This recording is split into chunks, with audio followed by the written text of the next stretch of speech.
Nicolas, un laveur de vitres, a dû un jour amener ces jeunes filles au travail.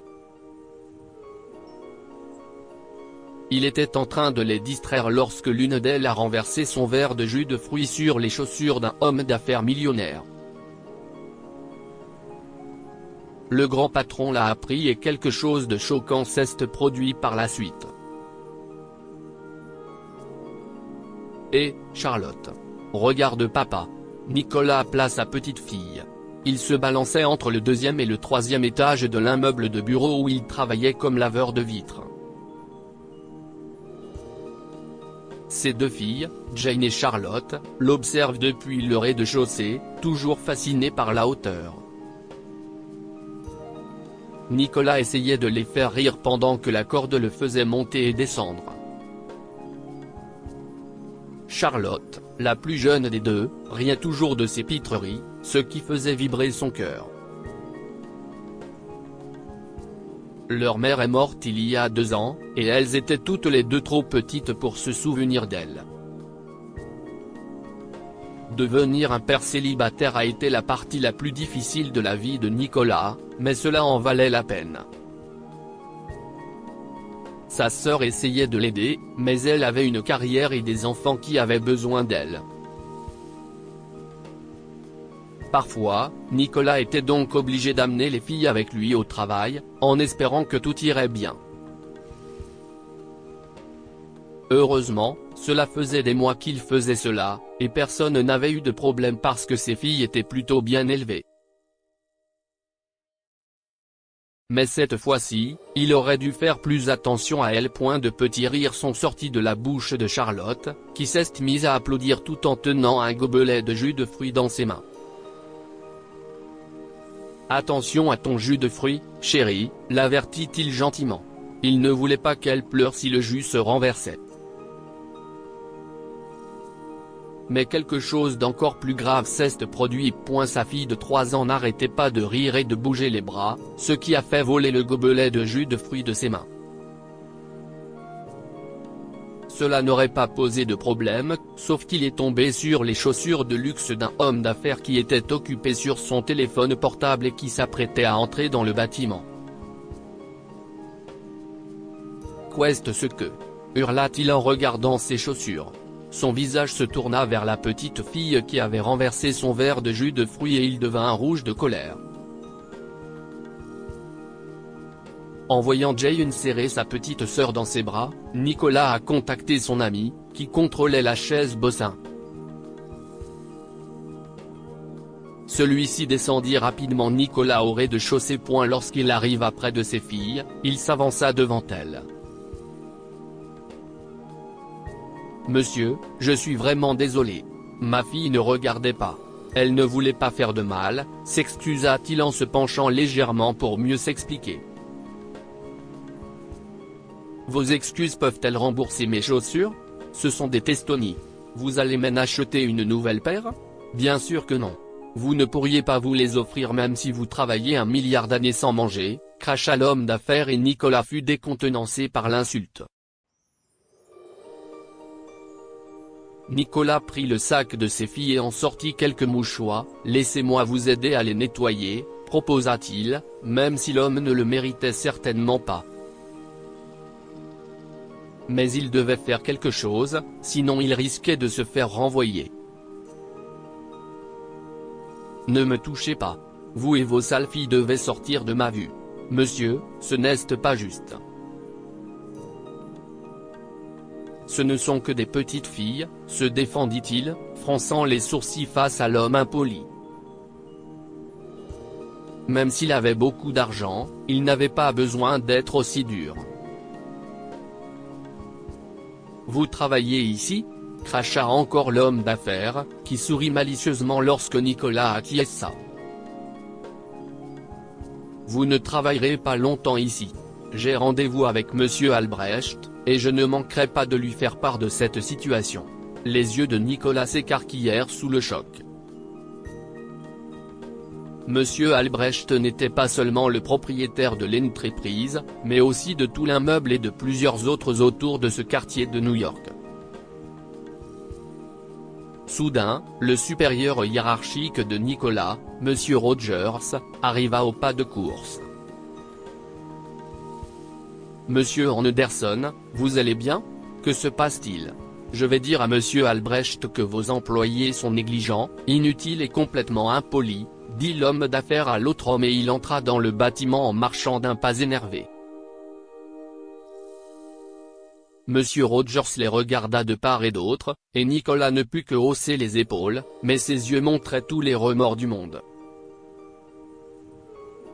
Son supérieur suivit l'homme d'affaires et revint au bout de quelques minutes.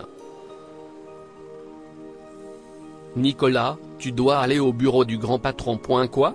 Monsieur Albrecht veut me voir? Si je suis licencié, ils n'ont qu'à vous le dire, dit-il en commençant à transpirer. Il veut vous voir, vous et vos filles, là-haut. Partez vite avant qu'il ne s'énerve davantage. Apparemment, cet homme allait signer un accord important aujourd'hui avec le grand patron. C'est un autre millionnaire, et il a explicitement dit au grand patron que vous deviez être licencié avant, dit M. Rogers, les yeux tristes et abattus. Je suis désolé. Je ne peux rien faire pour vous. Je sais que ni vous ni vos filles ne vouliez faire de mal. Mais certaines de ces personnes ne sont tout simplement pas aussi gentilles. Nicolas acquiesça et fit signe à ses filles de le suivre. Ne vous inquiétez pas, monsieur. Je comprends. Je vais essayer de plaider ma cause. Pendant le trajet en ascenseur, Jane prit la parole. Papa, est-ce qu'on a des problèmes? Les deux filles le fixaient avec des yeux grands ouverts, et Nicolas n'arrivait pas à leur dire la vérité. Non, les filles. Nous allons rencontrer le grand patron et tout lui expliquer. Tout ira bien, leur a-t-il assuré avec un faux sourire. Enfin, il arriva dans le bureau de M. Albrecht, et l'homme d'affaires, Monsieur Anderson, se tenaient là, les bras croisés et le sourire arrogant. Le grand patron était assis sur son bureau. Il mit soudain ses lunettes de lecture et prit un papier sur son bureau. Nicolas Harper? Oui, monsieur. C'est moi, dit-il en ajustant légèrement sa chemise pour mieux paraître devant eux. Dites-moi ce qui s'est passé, exigea monsieur Albrecht en retirant ses lunettes et en le fixant sévèrement. Nicolas a fait de son mieux pour expliquer la situation, comment il s'est balancé en travaillant pour divertir les filles et comment Charlotte a renversé son jus de fruits par accident. Et pourquoi vos filles sont-elles ici? Où est leur mère? Si est-il un lieu de travail, lui demanda M. Albrecht, et le laveur de vitres baisse la tête, obligé d'expliquer sa situation familiale. Quand il eut terminé, le grand patron le fixa d'un regard vide et regarda la vue sur New York depuis la fenêtre de son immeuble. Nicolas attendait les mots tant redoutés, vous êtes viré. Il transpirait dans son uniforme et pensait aux $156 qu'il avait sur son compte et qui lui permettraient de tenir jusqu'à la fin du mois, à condition qu'il trouve un nouvel emploi. Le bureau était trop calme, et Nicolas pouvait encore sentir l'arrogance de l'homme d'affaires qui avait probablement assez d'argent pour remplacer facilement ses chaussures. Pourtant, il allait priver ses filles de leurs besoins essentiels à cause d'une simple maladresse. Finalement, monsieur Albrecht soupira lourdement et se leva de son bureau. Le suspense tuait Nicolas et il était sur le point d'abandonner lorsqu'il sentit soudain la main de l'homme âgé lui tapoter l'épaule. Si est bon, mon garçon. Vous n'allez pas vous faire virer. Vous travaillez dur pour élever votre famille, et si est une qualité que j'admire beaucoup, déclara le grand patron, ce qui fit écarquiller les yeux de Nicolas.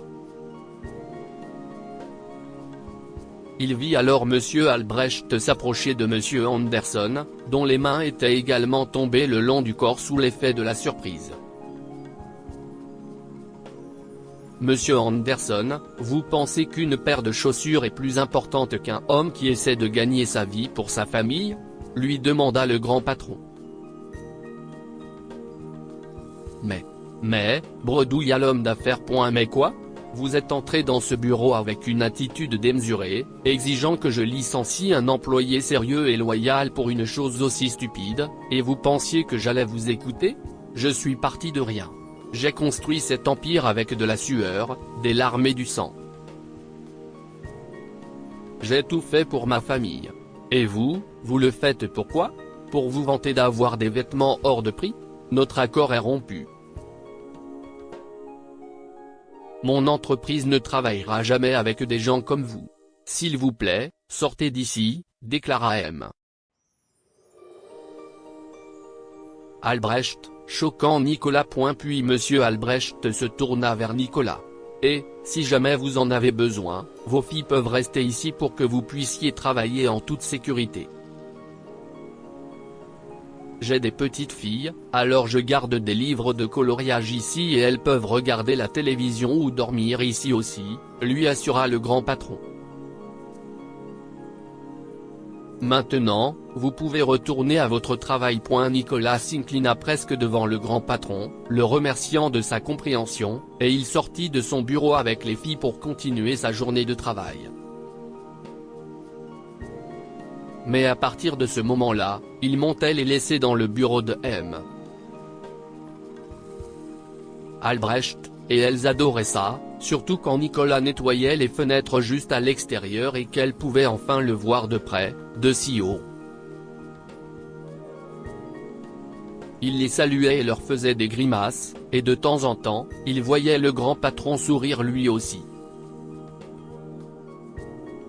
Que pouvons-nous apprendre de cette histoire ? Un bon patron apprécie ses employés et les protège. Monsieur Albrecht a compris qu'un père travailleur comme Nicolas était plus important pour son entreprise qu'un millionnaire arrogant qui ne comprend pas ce qui a de la valeur dans la vie. Il ne faut jamais rabaisser quelqu'un à cause de son travail ou de son salaire. L'homme d'affaires a été grossier et affreux avec Nicolas et ses filles. Mais il a appris une grande leçon plus tard et a fini par faire échouer l'affaire avec le grand patron. Partage cette histoire avec tes amis. Elle pourrait égayer leur journée et les inspirer.